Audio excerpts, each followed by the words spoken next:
Hi, ഞാൻ ഗായത്രി. തൃശ്ശൂർ ജില്ലയിലെ പെരുങ്ങോട്ടുകരയിലാണ് എൻ്റെ വീട്.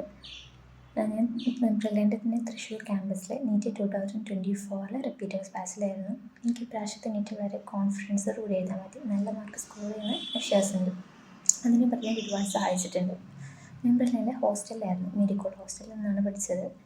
ഇവിടെ ഹോസ്റ്റലിൽ പഠിക്കാനായിട്ട് നല്ല സൗകര്യങ്ങളുണ്ട്. നമുക്കെല്ലാം ടൈമിങ്ങിനാണ്. ഫുഡൊക്കെ കറക്റ്റ് ടൈം കിട്ടും. അപ്പോൾ ബാക്കി സമയം നമുക്ക് നല്ല യൂസ്ഫുള്ളായിട്ട് പഠിക്കാം.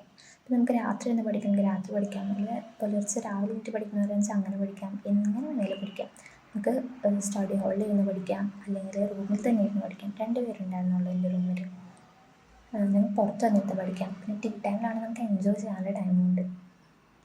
ഒന്നും ടെൻഷനൊന്നും അവിടെ ഉണ്ടാവില്ല. ടെൻഷൻ ഇല്ലാണ്ട് ഫ്രീ ആയിട്ടൊരു ഫാമിലി പോലെ തന്നെയായിരുന്നു ഹോസ്റ്റലെല്ലാവരും. മിസ്സുമാരിടയ്ക്ക് അവിടെ നോക്കും, നമ്മൾ പഠിക്കണില്ലേ ചോദിക്കും, ബുദ്ധിമുട്ടുണ്ടോ എന്നൊക്കെ ചോദിക്കും. അതൊക്കെ നല്ലതായിരുന്നു. പിന്നെ ക്യാമ്പസിൽ തന്നെ പറയാൻ വെച്ചാലും നമ്മുടെ ക്ലാസ് ടീച്ചർ ഭയങ്കര സപ്പോർട്ടിങ് ആയിരുന്നു.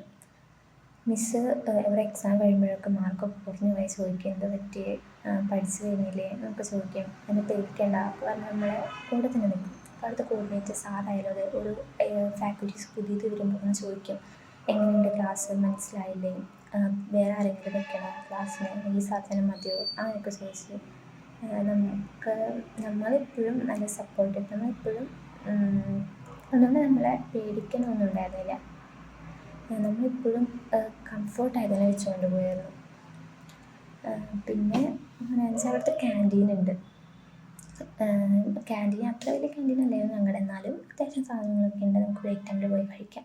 പിന്നെ ലൈബ്രറി സൗകര്യമുണ്ട്, അത് ഞാൻ നന്നായി യൂസ് ചെയ്തിരുന്നു. ഞാൻ ഒരുപാട് ബുക്ക് എടുത്തിട്ടുണ്ടായിരുന്നു റെഫർ ചെയ്യാനായിട്ട്. കുറേ ക്വസ്റ്റ്യൻസ് കിട്ടിയത് വഴി ക്വസ്റ്റ്യൻസ് ചെയ്യാനാണ് മെയിനായിട്ട്. നമ്മൾ തിയറി പക്കാക്കി വെച്ച് കഴിഞ്ഞാൽ പിന്നെ ലാസ്റ്റ് ടൈമിനാകുമ്പോൾ കൂടുതൽ ക്വസ്റ്റ്യൻസ് ചെയ്യാം. ആ ടൈമിലാണ് ഞാൻ ലൈബ്രറി സൗകര്യം കൂടുതൽ യൂസ് ചെയ്തത്. മോഡൽ എക്സാമിൻ്റെ ടൈമായപ്പോഴാണ് കൂടുതൽ ബുക്കൊക്കെ എടുത്ത് ക്വസ്റ്റ്യൻസ് ചെയ്യാൻ തുടങ്ങിയത്. പിന്നെ ലേണിംഗ് ആപ്പ് ഉണ്ട്, അതിൽ കുറേ ക്വസ്റ്റ്യൻസ് ഉണ്ട്, അത് വെച്ച് ചെയ്യാൻ വേണ്ടി കസ്റ്റം ടെസ്റ്റ് ഉണ്ട്. നമുക്ക് നമ്മുടെ ഇഷ്ടത്തിനനുസരിച്ചെടുത്ത് ക്വസ്റ്റ്യൻസ് ചെയ്യാം. പിന്നെ ഏതെങ്കിലും ക്ലാസ് മനസ്സിലായില്ലെങ്കിൽ തന്നെ നമുക്ക് വേറെ സാർമാരുടെ ക്ലാസ് ഉണ്ടായില്ല, അതെടുത്ത് നോക്കാം. അങ്ങനെയൊക്കെ നല്ലതായിരുന്നു. പിന്നെ ബ്രില്യൻ്റ് സെൻഡ് ഓഫ് ഒക്കെ ഉണ്ടായിരുന്നു, അതടിച്ച് പൊളിച്ചു. ഒരു ദിവസം ഫുള്ള് അടിച്ച് പൊളിച്ചു. അന്നത്തെ ദിവസം സാറ് പറഞ്ഞ് ഒന്നും പഠിക്കണ്ട, ചെന്ന് കിടക്കുക, ഉറങ്ങുക, പിറ്റേ ദിവസം തൊട്ട് പഠിച്ചു തുടങ്ങാമെന്ന്. നല്ലതായിരുന്നു. എന്തുകൊണ്ടും ബ്രില്യൻ്റ് നല്ലത് തന്നെയാണ്. പിന്നെ ബ്രില്യൻ്റ് ഞങ്ങളുടെ തൃശ്ശൂർ സെൻറ്ററിലായിരുന്നു, എൻ്റെ ടൗണിലായതുകൊണ്ട് തന്നെ ട്രാവലിങ് എല്ലാവർക്കും ബുദ്ധിമുട്ടുണ്ടാവില്ലായിരിക്കും. ഞാൻ ഹോസ്റ്റലായതുകൊണ്ട് എൻ്റെ വീട്ടിലേക്ക് അത്യാവശ്യം ദൂരമുണ്ട്, അതുകൊണ്ട് ആ ഹോസ്റ്റലിൽ നിന്നത്. അപ്പോൾ ഹോസ്റ്റലായതുകൊണ്ട് ട്രാൻസ്പോർട്ടിൻ്റെ അത്യാവശ്യം കുഴപ്പമൊന്നും ഉണ്ടായിരുന്നില്ല. 10 മിനിറ്റ് ഉണ്ടായിരുന്നുള്ളൂ. ബാക്കി ഡേ സ്കോളേഴ്സിനായാലും വന്ന് പോകാനായിട്ട് അധികം ബുദ്ധിമുട്ടൊന്നും ഉണ്ടാവില്ലായിരിക്കും. പിന്നെ ബ്രില്യൻ്റ് ഫാക്കൽറ്റീസ്, അവരുടെ ക്ലാസ് അടിപൊളിയാണ്. എല്ലാം മനസ്സിലാവും. നമുക്കിപ്പോൾ എന്തെങ്കിലും ഡൗട്ട് ഉണ്ടെങ്കിൽ അപ്പോൾ ചോദിച്ചാൽ പറഞ്ഞു തരും. പിന്നെ നമുക്ക് വേറെ ഏതെങ്കിലും ഭാഗം മനസ്സിലായില്ലെങ്കിൽ ഇപ്പോൾ ക്ലാസ്സിൽ വെച്ചിട്ടുണ്ടെങ്കിൽ തന്നെ സ്റ്റാഫ് റൂമിൽ പോയി ചോദിക്കാം, അപ്പോൾ പറഞ്ഞു തരും.